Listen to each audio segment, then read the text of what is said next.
The wind shifts really is what kind of haunts a burn boss, especially if you're burning in light, flashy fuels and the grass. And I found that the smaller your unit is, the less margin for error you have when the wind does shift, because you can really flop into suppression mode almost spontaneously. And then the wind, it'll shift back and you're back into prescribed fire mode, and then it shifts again. And then you start thinking, well, maybe we should just kind of, sometimes you just got to shut the thing down. But especially in light, flashy fuels, really the winds can play havoc with you. I've had experience in the same sort of situations, and again in sagebrush grass, which I consider a flashy fuel, especially during our spring burns. And one of the biggest challenges, I think, is to orchestrate the burn such that you don't end up in a position where you're just having to sprint fire down a road to burn off. And I can tell just by your guys' reactions that occasionally happens to you. And it's a hard thing to do, but and maybe it's pre-positioning people because it seems like it happens every time in those light, flashy fuels. And as a burn boss, you don't want to try to get into that situation where you're having to hurry up and burn out a little section to keep the fire in the unit, because that's where you end up running into problems. I remember doing a burn in Point Reyes in 1997.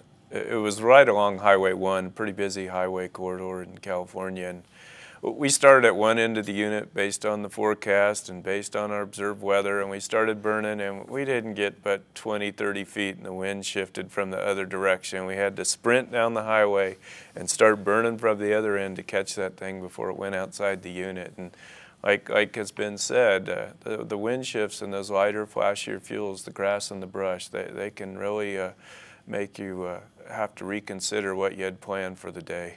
You know, when you're burning on ridges, especially near communities, you got to be real cognizant of the upper level winds, the 20-foot winds and higher, because they're going to loft your firebrands. And the other thing it made us think about too is our mechanical thinning projects that we had going around that community. Maybe we need to expand those boundaries a little bit to give us a little bit more of a comfort level burning around those houses. Recently, you know, there's been a huge emphasis on burn plans and burn plan templates and doing these beautiful burn plans that are 80 pages long where you spend all winter thinking about what the fire is going to do. And that's really good, but the only problem is you get in your mind, because the fire hasn't occurred yet, you think you know what's going to happen because you spend so much time planning, and you know, you do your behave runs and you get your rear photos out and all that stuff, and you think you sometimes come into that burn with a mindset, this is what the burn's going to do, and this is the worst case that can happen. I got it all figured. Well, And sometimes that doesn't happen. Sometimes things do change. You know, you go on a wildfire and you don't have a plan, at least the first day or two. You're just winging it, and you're reacting very quickly to a dynamic situation that's expected. But sometimes lately I've seen people, the burn plans are so detailed, and you're looking down at the burn plan going, well, the burn plan says I have to do this, and the burn plan says I have to have 3 crews over here and 2 crews over here. Well, you get on the burn and things change. And that's this whole unexpected business is sometimes I'm not so sure that a really totally detailed burn plan isn't maybe directing people to think not about keeping them from really thinking about unexpected occurrences, because you get so dialed in, and of course there's so much pressure now that did you follow the burn plan? I mean, that's the first thing that happens when something screws up in a fire. Well, sometimes you try to follow the burn plan, but you might allocate your resources differently, or you might do something differently, and I think it's still important to have flexibility to be able to build flexibility into your burn plan so you can deal with the unexpected and don't tie yourself in. But it's, to me, especially like I said, our burn plan in Region 4 used to be really simple, and now we've adopted a more complex one, and I'm not sure. It's good, but it's not so good either. Sounds like you're describing a false sense of predictability. A little false sense of predictability. Andy brings up a good point about writing burn plans, and it's gotten to the point where they have to be detailed and there has to be a lot of information in them, but I'm always cautious about getting myself in a box where I say I'm going to have 3 engines over on this line and 4 engines over here. I'll say this is what I need to hold this burn in total, and then leave that up to the holding specialist and decide where he needs those resources. And that's a real good point for folks who are starting out writing burn plans is yeah, follow the policy and follow what's expected of you, but be careful about writing yourself into a box. One thing I always like to remember, I kind of keep in the back of my mind whenever I'm out on a burn or a fire use or even a wildfire, is when I make a change or a decision, is my rationale, I always think, how is this going to sound in a court of law?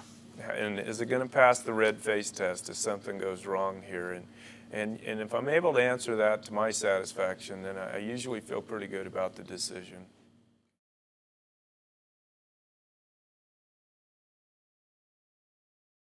One of the things I learned in one of those cases where we had some bonus acres added to the burn, and I'll be the first one to say it. When would that be, Matt?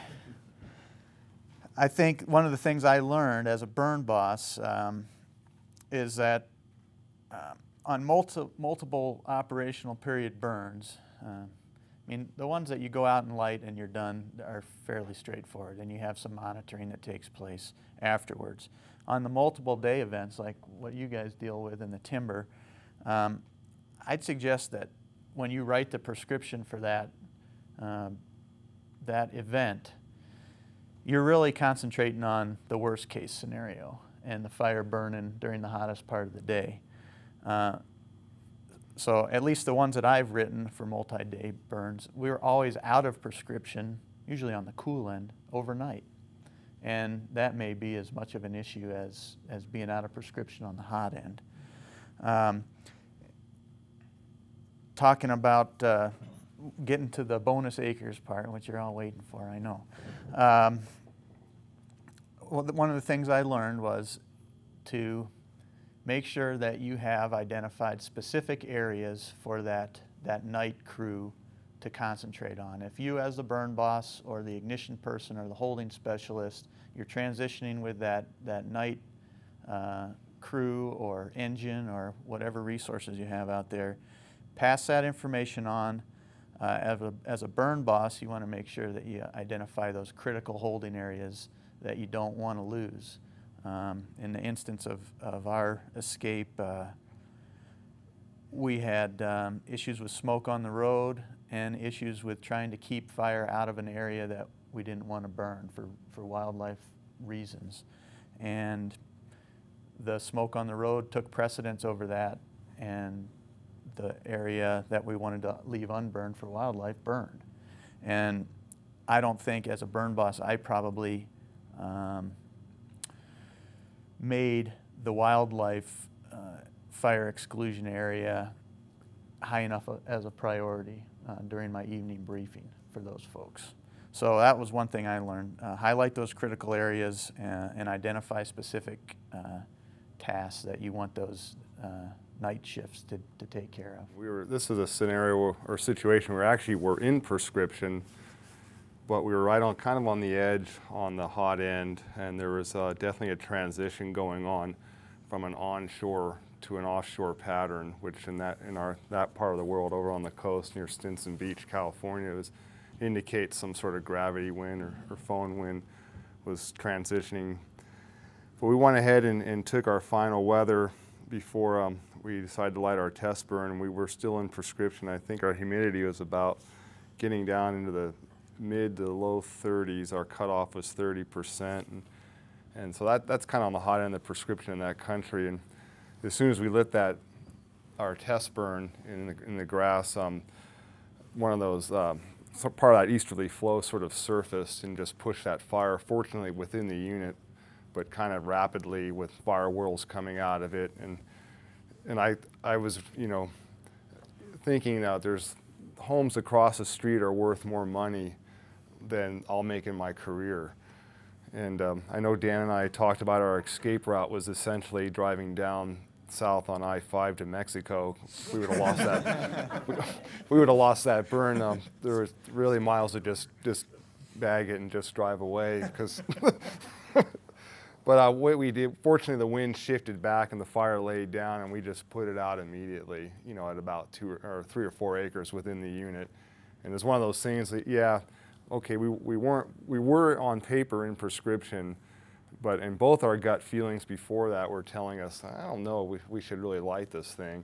And I think it might have been a lot of people thinking that, but we've kind of gotten that groupthink mode and, okay, everything's okay, let's go ahead and give it a test burn. And one thing you can use in that scenario or situation is that kind of helps validate your prescription on that hot end. Maybe our humidity was too low, maybe we should have moved it up to 35 instead of 30, kind of taking that information and then applying it to future prescription development in those areas.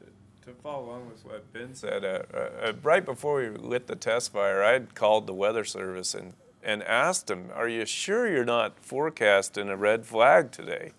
Because it sure doesn't seem like we're in good here. And he said, oh no, you should be fine where you're at. And so we lit the test fire, and the lesson from Ben's story is that we picked a spot for the test fire where it was pretty easy to shut it off in a hurry. And we checked our equipment before we lit the test fire. We made sure all our hoses were working, and that's probably what kept us out of trouble. And then the continuation of that story, the next day we came out and burned the unit with no problems. The weather had changed, and we were fine. So sometimes it's hard sometimes when you're out of prescription, you got everyone standing there to say no, but you got to do it. You can't burn out of prescription. And that happened a year or two earlier on another burn in Golden Gate National Recreation Area in the Muir Woods. We had brought crews from out of state, actually. Alpine Hotshots had come from Colorado. We had the county fire departments there. There was a couple of the local city fire departments and the national park and the state park people. And they're all there. They're all ready to go. And down in the trees where they're spinning the weather, the winds were within prescription. But up on the ridge tops, out of the trees, the winds were probably 5 miles above the prescription. And we took a look at what we were doing and the values around us that, like Ben implied, this is Marin County, California, where every home there is worth $500,000 and up. And if you lose a burn and burn down a house there, your escape route is I-5 to Mexico. One of the toughest things for a younger burn boss to learn to do is you get excited, you get everybody out on the unit, and you really want to burn. One of the toughest times I had was working with a trainee burn boss who really was more than a trainee, but sometimes he acted like a trainee. But anyways, you know, we were right on the edge of the prescription, and the weather forecast came out, and it was obvious that we're in prescription now, but by the heat of the day, we were probably going to go out. You know, and we had all these resources here, and we had the county here and all this stuff. And I go, you just got to walk away. You go, you can't. I go, it's really hard and it's discouraging and everybody's wound up and ready to go, but you just got to walk away. And the thing is, 90% of the time you probably could have burned and been fine, and you would have been an exciting afternoon. But it's okay to walk away and come back another day. That you got to look at the success of the whole program on the forest and in the region. You know, a lot of times when you do have escapes, it's when people decide, well, we just want to get this one done, and that affects not only your forest but other places, and so you do got to try to stick to the prescription. One fire use we had, Dan alluded to this, but 2003, last fall, along the Sierra front, we had a lot of fire use fires going, and we'd had them going from, this was, well, we had them, they started about in July, the end of July, and this was in October, and the burns had been going on, a lot of smoke for those months. The valley and even over into Nevada was impacted with the smoke. We had the mud complex. It was doing excellent. It was doing exactly what we wanted to. It was coming, it could have gone on for another couple of months, but just with everything that had happened and all of the smoke, we decided to shut it down so that the people, so we could burn when we needed to, and then next year do the fire use thing again. People were very, the more we educated people and the more we had people out on little vistas and educated them on fire use, they were very good about it. But another thing, it impacted deer hunting season, which is a major time for people to be out in the woods in that area, and our fire use fires had closed down a large area that people hunted. But people were still really good with it and they appreciated it, so we decided to shut it down while we were still ahead. Sometimes it's really hard to make the decision. It's doing really good, the burn is, but then we have to look into the future and say, do we want to do this more? So that it's a tough decision, but you have to make those. Could you say a little more on what you learned that you think that people really need to pay attention to from that experience? Monitor the public. See where they're at, what their thresholds are, because they're, sad but true that they're an important part of our prescribed burning and fire use programs. So they play a major role in it, so we do really have to monitor that. You got to take care of the public. Ultimately, they're the ones that are paying the bills for this, and we found at Yosemite and other places I've worked too that the more time you can spend with the public to educate, inform, and at least notify them of what you're doing and what you're about and what you're hoping to accomplish, they're a little more understanding and a little more appreciative of the effort. You're always going to have people who criticize you and who don't like what you're doing. And as a burn boss or a prescribed fire manager, you got to be willing to deal with those people and talk to them. And you may not be able to change their minds, but you're at least going to give them the opportunity to vent. And a lot of time, that's what all they need, is they want to talk to someone. And if you're the person in charge and you make the effort to call them, they're appreciative of that. Otherwise, they're going to badmouth you and your organization or your agency and say that you don't care. And that's a hard label to get pinned on you. So my advice to up-and-coming burn bosses or people involved in prescribed fire use is reach out to the public and get an organization built that'll help you do that, because you're going to be busy enough doing the other things that involve the project. But get a good fire education and communication team together and inform your own employees at your home unit so they can answer questions when they get them too. So that'd be one thing that I've learned, and it's been a hard lesson, but can't be emphasized enough.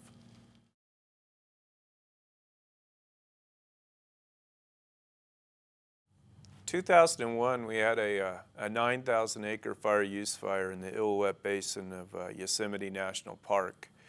And in mid-August, the fire really started showing some large growth and consequently putting up quite a bit of smoke. And then additionally, there were several other wildfires that started happening in the area that also were putting up a lot of smoke. Well, we didn't want to put this fire out, but Yosemite Valley, which is a major tourist destination, was starting to see the impacts, and it was really starting to degrade the airshed in the valley. The decision was made to line the western half of this, at that point it was probably about 6,000 acre fire. And the crews went out there with minimal support. You know, they got a helicopter in every 3 days of food and water. But they were pretty much left on their own to line half of a 6,000 acre fire. And they got this line in halfway around the 6,000 acres in about 3 days, which was some great work by about 35 folks. And it really did mitigate the smoke. By Labor Day weekend, Yosemite Valley was clear and everybody was happy. Why did it work so well? How was it that worked out? Well, we had a combination of outside resources as part of the contingency of crews, and then we had a lot of our local resources who really knew the lay of the land. So on the ground, they were able to find the natural barriers pretty quick for the folks that weren't familiar with the area. And having that combination of the local knowledge as well as the horsepower from outside really worked well. There was good synergy, and we supported the troops well with logistics, and that kept them pretty happy and productive. They weren't sitting at hill spots waiting for water and food for a day or two. They always had enough to keep on going. I think every burn boss at some point in their career either gets bailed out by hotshot crews. I'd like to give some kudos to a couple of hotshot crews that bailed me out a couple of years ago at Sequoia Kings Canyon. And it's really the willingness just to take on the assignment and to punch in a steep piece of line, fire, and hold it. And, you know, it worked well because they were shot crews. And the one thing I have learned, though, you do need, if you don't know the superintendent personally, you do really need to make your point across that it is a wilderness area, or you know, it is an area that you do want to do minimum impact suppression tactics. And I think the crews are if they're a good professional crew, they're going to adapt to that pretty well, and it shouldn't be a problem. But I would caution just turning them loose out there on a fire use or a prescribed burn without some pretty clear, you know, instructions that, you know, you don't need to be sport falling and some of the fun things that crews like to do. I mean, I think we've all worked on crews too, so.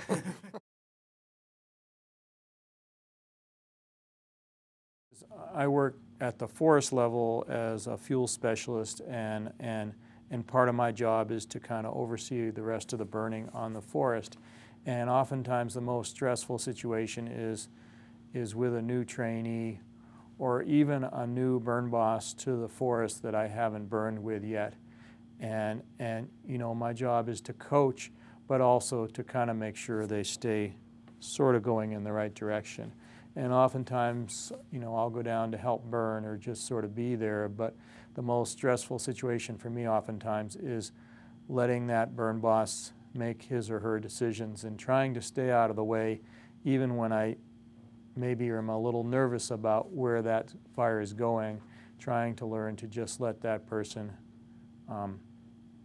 be the burn boss. And even especially as a trainee, you know, trainee burn bosses, it's something you got to really learn to kind of try to let them fail a little bit, but not too much. And that oftentimes is more stressful than me burning myself. When I'm burning myself, I know who to blame if things really fail. But, you know, working with that person to build confidence, and it's also the most rewarding when it goes well. But that oftentimes to me is really the most stressful that I get.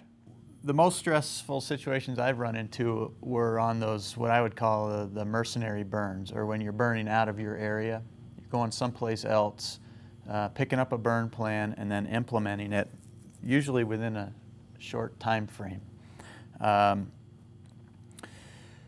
Sometimes you get handed the burn plan the day that the implementation is going to take place. And in those situations, the stress level as a burn boss is probably the highest because you're unfamiliar in a lot of cases with the people that you're dealing with for holding and ignition resources, maybe unfamiliar with all of the fuel types and those little idiosyncrasies that Andy was speaking to about, well, it'll burn through the night here or it won't, or you'll always get those upslope winds at 2 o'clock or those sorts of things that you don't necessarily know about because you're not from there.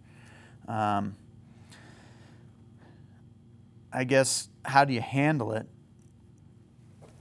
Boy, I think handling it, you know what needs to be in that burn plan. You have to know what the elements are required to be in that burn plan and know what a good burn plan is.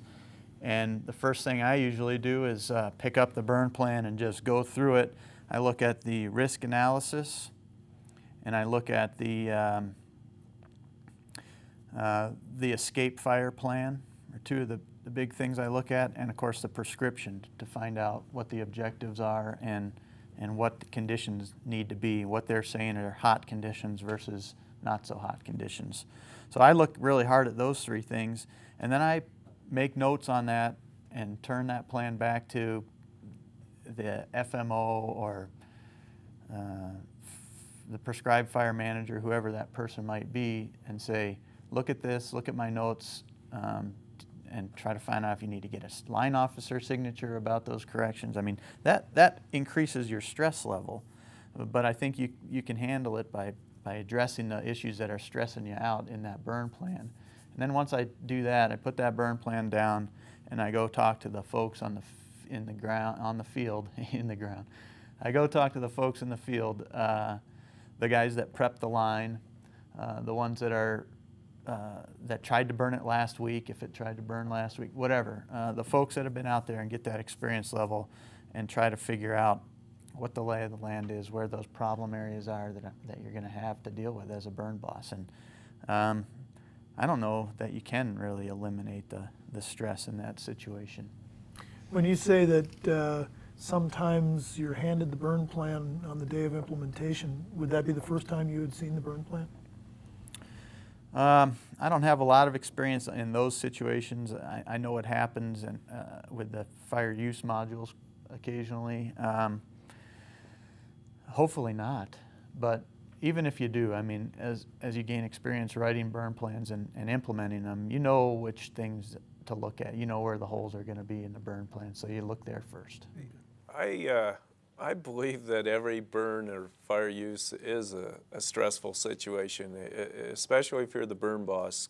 You're the one in charge out there on the ground. You're the incident commander, and you know that's your battleground. That's your responsibility. And I haven't had a burn yet where I didn't feel some amount of stress. How do you handle the stress? What do you do to handle the stress? What would you recommend to someone else? The best way to handle the stress is to do a lot of planning and be familiar with your unit and your fuels, the burn you're doing, and be real cognizant of what's going on in the outside world. Okay, what if something happens? Do I still have resources available? And if you're covering those bases, and you have all the parts of the piece together, that takes a lot of the stress off. I mean, I'm just the kind of person, I worry about burns no matter what. I worry about wildfires even when I'm on them. But the best bit of advice I could give to burn bosses is in your burn plan, you should have a go, no-go checklist or something similar to that. And you make sure you go through that go, no-go checklist before you light your test fire. You revisit it after your test fire, and you make sure that everything you said you were going to do is there, everything's in place and working, and you're prepared. And hopefully you've written your burn plan that you can cover a lot of the expected and even some of the unexpected events that are bound to pop up. You know, and I guess thinking about that, maybe I'll add a little bit about stress while I'm thinking about it. You know, what I've really tried to do the last few years is spend more time with the line officer, the agency administrator, whoever, park superintendent, whatever it is, making sure that they understand what the consequences of the burn are and what the consequences of the burn are if they go wrong, and give them a little idea what the chances are. Because the tendency for a lot of burn bosses, and I've done it, and I think a lot of people are, is to shoulder the risk yourself. You know, it's my fault if something happens. And it isn't. You're just implementing the burn. You've been given, you know, direction to burn that stuff. You may or may not have written the burn plan, but the line officer has signed that burn plan knowing that there's risks involved. And it depends. Some line officers, some district rangers will be out there with you, and they'll be totally supportive and say, hey, I understand it. I know that things might go wrong. It's not a perfect world, and I might have a career-ending event, but that's okay. We'll go do something else. If you don't have the people above you in the loop, and then something goes wrong, well, then the stress is enormous, because all of a sudden the first thing that the line officer is going to say is, well, I didn't realize that could happen. And it's funny, but I feel much less stressed as long as I have displayed to everybody that the worst case scenario, and then if it happens, hey, I told you it might happen, it happens, nobody got hurt, and you move on. It's like that person, the district ranger or forest supervisor or whatever, they're in that with you, and they need to be just as stressed as you, because they're the ones that told you to go burn. I mean, that's really the bottom line. The other thing that helps relieve stress for me is I call them trusted lieutenants. And on every burn, I like to have at least a couple people, and usually on opposite sides of the fire, that I know and trust, and I know they're going to give me good information, and I know they're going to be able to handle most situations that come their way. And that really helps relieve a lot of the stress, is having good people in your organization who, you know, they may be the holding specialist, they may be the ignition specialist, they might be the safety officer, or they may be just someone on one of the crews, the crew supervisor that you know, and you know that that section of the line is going to be watched and taken care of by that person. And that really helps relieve a lot of the stress, is having good people that you can trust out there working with you. The responsibility that comes with, you know, igniting a fire, a prescribed fire, I think tends to be somewhat stressful, especially with these days after post Cerro Grande, post Lewiston, and some of the escapes we've had that have been, you know, quite damaging to the local communities. There's a lot of liability that the burn boss faces that I don't think. I try to shield from the folks that are working for me at the time. I try to kind of keep that at my level, not their level, that kind of responsibility. But one of the more stressful situations was dealing with that fire I talked about previously, with we broke the wildfire nearby, and having to deal with, you know, when you hear structures being threatened over the radio, and people are coming to you over the radio saying, we need as many resources from you as you can give up, and facing that decision. And I think part of the question is, how did I handle it? I had to kind of take a time out, you know, for about three minutes, you know, but not like a long time, but just a long enough time just to kind of walk away and collect my thoughts, you know, and talk with my holding specialists on both divisions.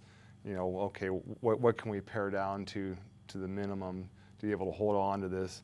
Because if those structures would have burned, you know, I think I would have been even a greater burden to carry, you know, that, we held on to our resources and these structures ended up burning, and the political fallout from that, I don't even want to comprehend where that would have gone. But that was a pretty stressful situation, and I found taking that like 3 to 5 minute time out to collect my thoughts and really kind of, you know, get a handle on the situation really helped me be able, okay, I've got a plan. This is what we're going to do, kind of thing. This is and run it through your subordinate, your overhead. And the operation did turn out to be successful. Yeah, the liability issues come up a couple times, and I've had this conversation with a lot of my peers and my friends, and we know of no one that's ever had to write a check because of something they did on a prescribed burn. And That's true. We get that scared, and you know, you have to be responsible. You have to be accountable as a burn boss. And like Joanne said, if you're following the plan and you're doing what was approved, you're going to be okay. And the unexpected is going to happen. When I took my burn boss class way back, they told me, you know, if you're a burn boss, you're going to have an escape someday, and that's bound to happen. And you know, even despite your best planning and that, you're going to have spot fires on almost every prescribed burn. Just how you are able to deal with those, how you plan for those, is going to protect you. And then the other thing that was told me a long time ago is we're gods when we fight them, and we're goats when we light them. And there aren't a whole lot of rewards being a burn boss other than knowing that you're doing the right thing, getting fire back into the environments that need fire to sustain themselves. And that's kind of been a driving factor in my career, is that I worked in the suppression world for a long time, and was on a lot of fires that I saw they were asking us to put out, and I thought to myself, why are we putting this out? And I think everyone at the table can relate to that.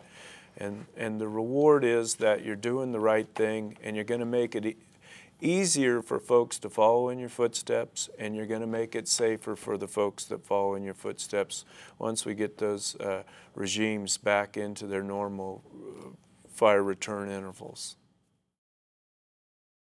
Biggest rewards came a couple years ago. I was on a little 90-acre burn, but it was putting up a lot of smoke, and it was right on another major trail. We didn't close the trail because we wanted the public to have access and see the burn and be up close and personal with it.